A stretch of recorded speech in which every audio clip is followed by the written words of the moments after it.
इस बरसात के मौसम में पुराने बागों और सागवान शीशम की छटाई का कार्य करते हैं। कुछ किसानों का विचार है कि अभी छटाई करना गलत है, लेकिन ज्यादातर किसान इसे सही मानते हुए कर रहे हैं। आइए जानते हैं सही क्या है। डॉक्टर साहब, इन बातों में सही बात क्या है? छटाई का सही समय क्या है? बरसात के मौसम में किसी भी पौधे की छटाई नहीं की जानी चाहिए। बरसात में क्या होता है कि नमी बहुत ज्यादा रहती है और पौधों के अंदर में जो तरल पदार्थ है उनका प्रतिशत ज्यादा होने के कारण जब हम पौधों की छटाई अगर करते हैं तो वो बहुत सारा स्राव उसमें से निकलेगा, जिसको हम कह सकते हैं बोलचाल की भाषा में कि जैसे आदमी का हाथ पैर कट जाने पर खून बहता है, वैसे पौधों के शरीर से भी उनका जो है खून बहुत ज्यादा बहेगा। साथ ही साथ वहाँ पे बरसात में नमी होने के कारण बहुत सारे जो सूक्ष्म जीव हैं इनकी भी सक्रियता बहुत ज्यादा रहती है। तो उस तरह के हमारे जो पौधे हैं जिनकी हमने कटाई छटाई की, उनमें इस संक्रमण का जो है खतरा बहुत ज्यादा बढ़ जाता है। इसलिए भूल करके भी बरसात के समय में छटाई नहीं होनी चाहिए, बल्कि बरसात के समय में पौधों को बढ़ने का अवसर मिलना चाहिए कि पौधे खूब ज्यादा बढ़ेंगे और जितना ज्यादा बढ़ेंगे उतना ज्यादा वो खाना बनाएंगे और ज्यादा खाना बनाएंगे तो उनका विकास होगा, उनका तना मोटा होगा, उनकी लंबाई बढ़ेगी, उनकी चौड़ाई बढ़ेगी, ये सारे फायदे होंगे।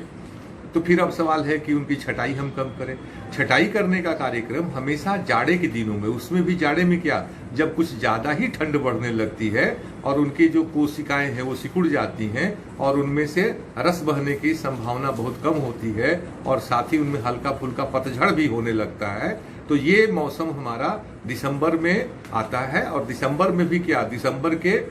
पूर्वार्ध में नहीं बल्कि उत्तरार्ध में कह सकते हैं, मतलब कि 10, 12, 15 दिसंबर के बाद जब सचमुच की ठंड आने लगती है, हल्का हल्का कुहासा आने लगता है, तापक्रम बहुत गिर जाता है, उस समय में हमें छटाई करनी चाहिए। तो मेरा आपसे सीधा सीधा एक अनुरोध होगा कि आप अभी अगर करने जा रहे हैं, विचार कर रहे हैं कि हम छटाई करेंगे, तो आप छटाई न करें। दूसरी बात है कि एक और बात यहाँ देखी जाती है कि जब हम छटाई करते हैं तो हमने क्या किया कि पूरे पौधे की छटाई कर दी, मतलब ऊपर में मुश्किल से 1 या 2 मीटर का एक पतला सा टहनी छोड़ देते हैं और पूरे पौधे की छटाई कर देते हैं। तो ये जो तरीका है छटाई करने का, ये बहुत ही गलत तरीका है। छटाई करने का जो सही तरीका है वो ये है कि जहां से हमारी डाल निकलनी शुरू होती है, खास करके वानिकी के पौधों में जो नए पौधे हमने लगाए हैं, तो जहां से डाल निकलनी शुरू हुई, हरा हिस्सा शुरू हुआ, वहां से लेकर के और उसका जो मस्तूल है उसको पूरे को हम एक आकलन करते हैं कि माना कि ये 20 फीट का है वो हिस्सा।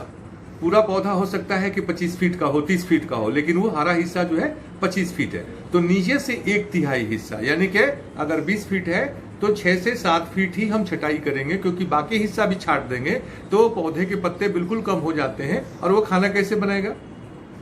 जब खाना नहीं बनेगा तो पौधा आगे सरवाइव नहीं करेगा और उसका विकास अवरुद्ध हो जाता है। इसलिए ऐसा काम नहीं करते हैं। और जहां तक आम की बात है, अमरूद की बात है या अन्य फलदार वृक्षों की बात है, तो उनमें हमारी कोशिश ये होती है कि जो टहनियां बेतरतीब ढंग की हो गई हों, जो किनारे से बहुत ज्यादा जमीन के नजदीक भाग रही हों, उनकी हम ज्यादा छटाई करते हैं और पौधे को एक सुडौल स्वरूप हम दे देते हैं। इस तरह से छटाई करने से क्या होता है कि उनमें नए कोपल ज्यादा निकलेंगे और नए कोपल जब ज्यादा निकलेंगे तो उसमें ज्यादा फूल आएंगे और जब ज्यादा फूल आएंगे जनवरी, फरवरी, मार्च में, तो उनमें ज्यादा फलन भी होगा। कटाई के बाद एक बात का और ध्यान रखना है कि कटाई में अगर हम कुल्हाड़ी का इस्तेमाल करते हैं तो वो हमारा गलत होगा। हमेशा हमें आरी से ही छटाई का काम करना चाहिए, या इसके लिए विशेष तरह के कटर भी आजकल आ गए हैं मशीन से चलने वाले, और हमेशा नीचे से पहले काटना चाहिए, लगभग आधा से ज्यादा काट करके, और तब हमको ऊपर से काटना चाहिए। इससे क्या होता है कि जो डाल जब ऊपर से टूट के गिरती है तो उसके साथ छाल लगी हुई नहीं रहती है, और नहीं तो कई बार छाल के साथ वो पूरे तना से भी छाल को लेते हुए वो डाल नीचे गिरती है, जो कि पौधे के लिए नुकसानदेह होता है। और अंतिम बात मेरा एक सुझाव होगा कि हमें जितने भी पौधे की डालों को हमने छटाई की या कटा हुआ जो हिस्सा है उसके ऊपर 100 मिली तीसी के तेल में हम कॉपर ऑक्सीक्लोराइड, ये एक फफूंदनाशक दवा है जिसको कि तीसी के तेल में मिला करके हम मलहम बनाते हैं, और इस मलहम को हम ब्रश से जितने भी कटे हुए हिस्से हैं उस पर लगा देंगे तो किसी भी तरह का संक्रमण हमारे पौधे में नहीं होगा और न वहाँ की डालों पर कोई घूमड़ होगा।